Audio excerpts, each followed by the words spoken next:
17 on EA Sports. Tonight's matchup features two quarterbacks who will be trying to lead their team to victory. It's Ryan's Falcons going up against Kaepernick's 49ers. With that, let's get out to Levi's Stadium in Santa Clara. On the call, here are Brandon Guyton and Charles Davis. Thank you, Larry. EA Sports coverage of the NFL brings us to the home of Super Bowl 50, Levi's Stadium in Santa Clara. Today, we've got a good NFC matchup on tap between the Atlanta Falcons and the San Francisco 49ers.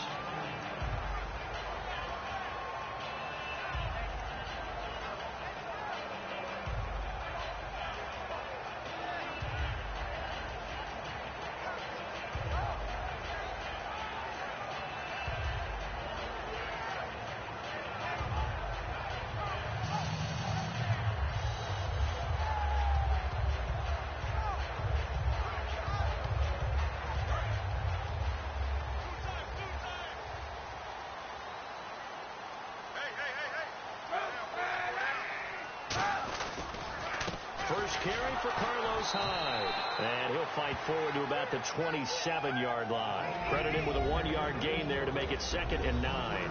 The starting 11 on your screen now, and the one we discuss is Torrey Smith. You would do worse than to just call long pass plays and throw it to Torrey Smith.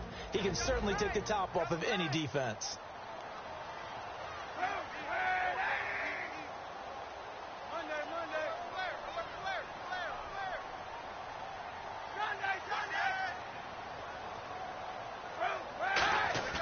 They go play action for Hyde. Now Kaepernick.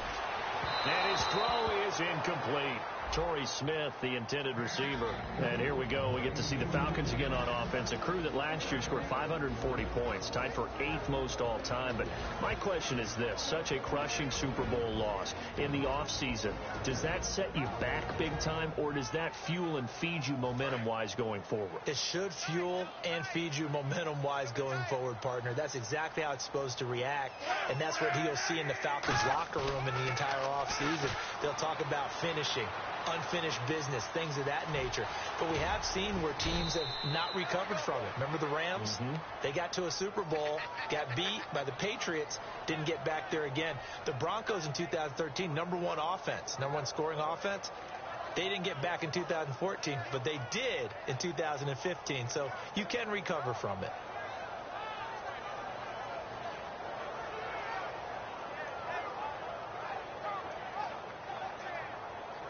And how about this one now? In their own territory, a gutsy call. They're going to go for this on 4th and a yard. Kaepernick now on the keeper. Give him 2 yards on that play. And they're able to pick up the conversion here on 4th down. What kind of game are we going to have in store for us? I understand the call here if it's the final 2 minutes and you're losing. But this is the opening drive of the game. That is too big a chance for my blood. But give them credit. They got it to pay off.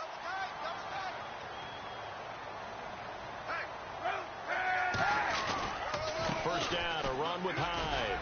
Bulldozes past him. Partner, I like Carlos Hyde coming out of Ohio State because I like the way that he would run inside and bodies would just scatter when he got through there. A very strong, aggressive runner inside. Finished just shy of 1,000 with 988. If you're a back, how much does that hurt? It hurts a lot, and then you want to talk to the official scorer at home and say, you couldn't find 12 more yards for me somewhere? Partner, it's a lot of fun watching the NFL now, isn't it? Because when the big fella runs routes, it used to be when we were kids, he'd run about 3 different routes, and that was it. Now he can run anything and catch the balls we just saw there. So after that big play, let's see if they can catch their defense maybe on their heels.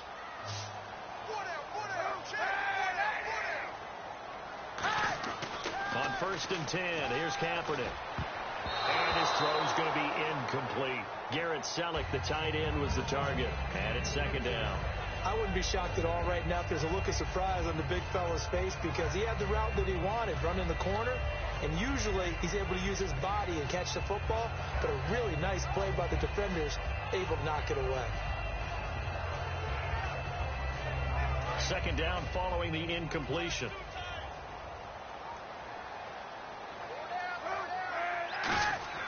Kaepernick will try again on 2nd down. They go screen pass to Hyde. They get 7 there on the screen. It'll set up a third down. And this will be play number 8 of the opening drive. It's 3rd and short. And they're getting him involved early.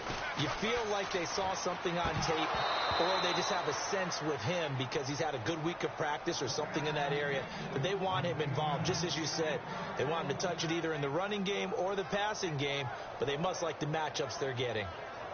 And it appears they'll go for it here on 4th down. A big call on the game's opening drive. They're going for it. It's Kaepernick.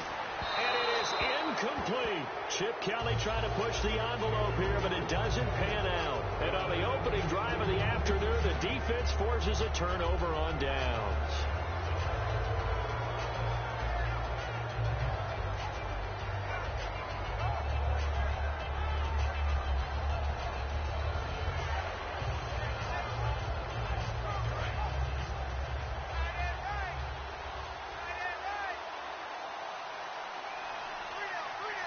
And the D-line pinching together must be expecting the run. They go play action here on 1st down. Oh, he's going to take a shot right away. This is intercepted. Picked off by the corner, Tremaine Brock. And they will set up shop at their own 41-yard line. The 49er offense now making their way out onto the field. And on the last drive, they were in field goal range. They just opted not to kick it, didn't get it. How does that change the mentality this go-around? I don't think it changes much for the head coach because this is what he preaches all the time. Attack at all times in any spot on the field, and he likes touchdowns, not field goals. Now, your field goal kicker, you've got to make sure you nurse him through and say, okay, don't worry about it. When we need you, you've got to be ready to go. And the team, of course, loves to see points on the board. So let's see if it changes a little bit. They're in the same spot again. Yeah, we'll see what the decision is here if they get to that spot. That catch good for 5. It's 3rd down. Well, they get the completed pass, but still have more to go here on 3rd down. I'm wondering if the same thing went through your mind as mine. When I see a big man like that make a catch, all I keep thinking to myself is, big man with football. Look out, everyone. He may not juke you a whole lot, right? He may not run past you because of his size. You're talking about a guy weighing in the 270 range. But, boy, once he gets his mitts on the ball, he's going to be tough to bring down. On 1st down, Kaepernick. And McDonald here over the middle. And he's brought down. 12 yards there as they move the chains. All right, I'm doing my rudimentary math here. That's his 3rd catch here in the 1st quarter. I don't know if it's just game plan or he's just finding his way open. Or maybe a little of both. And no escaping this time as he'll go down. They got him for a sack. Grady Jarrett in there to bring him down for a loss of 7. Clock running under a minute to go in a scoreless 1st quarter. Now Kaepernick throwing on 2nd down. This time for Smith, and it's intercepted. Picked off by Robert Alford. And they will take over at the 26-yard line. Atlanta now coming out on the field. And last time, 1-play interception. So this offense, they should be fresh. That's a good way of putting it. And I can't wait to see what they decide to do with play calling. Because a 1-play drive where you throw an interception, a lot of people think the very next time out, run the football, don't give him a chance. Maybe play action? I think maybe you go play action, show your quarterback, get a little confidence in him, and let him fling another one. Ryan. And that one got tipped, kind of threw everything off. It brings up 3rd. Offense trying to avoid stalling out, facing a 3rd and 10. Well, we're not playing 3 yards in a cloud of dust football anymore. I kind of get why those old-school coaches sometimes didn't want to throw the football. Because if it's popped up in the air, it almost turns into slow motion. And both sides trying to get to the football, and you're holding your breath wondering whether it's going to go good or bad for your team.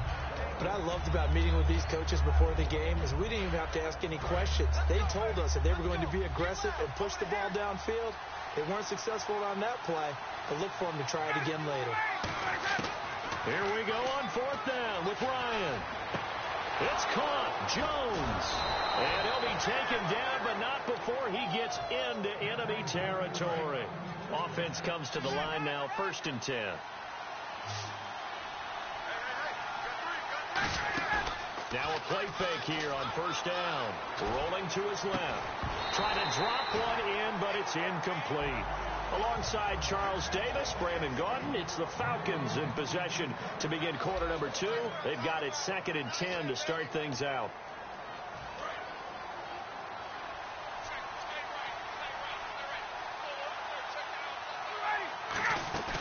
Again on 2nd and 10, it's Ryan. Buying time to his left. Now he'll square up and throw deep left sideline. They were looking that time to get it to Justin Hardy. 3rd down here. And here comes play number 6 on this drive. As a general rule, when you take a deep shot downfield, it's usually a timing factor. Quarterback in the pocket looking to hit his receiver downfield. But when he has to... In a double coverage, and it's intercepted. Picked off by the corner, Tremaine Brock. And he's able to get it back to right around the 27. And San Francisco gets set to go here. And following the interception, we'll see what they can put together on this drive. I hear my old college coach right now. He always used to tell us before every game, the team making the fewest mistakes will win. What they're hoping is that last mistake is their only one of the game. Coaches, that's all they talk about, turnovers, right?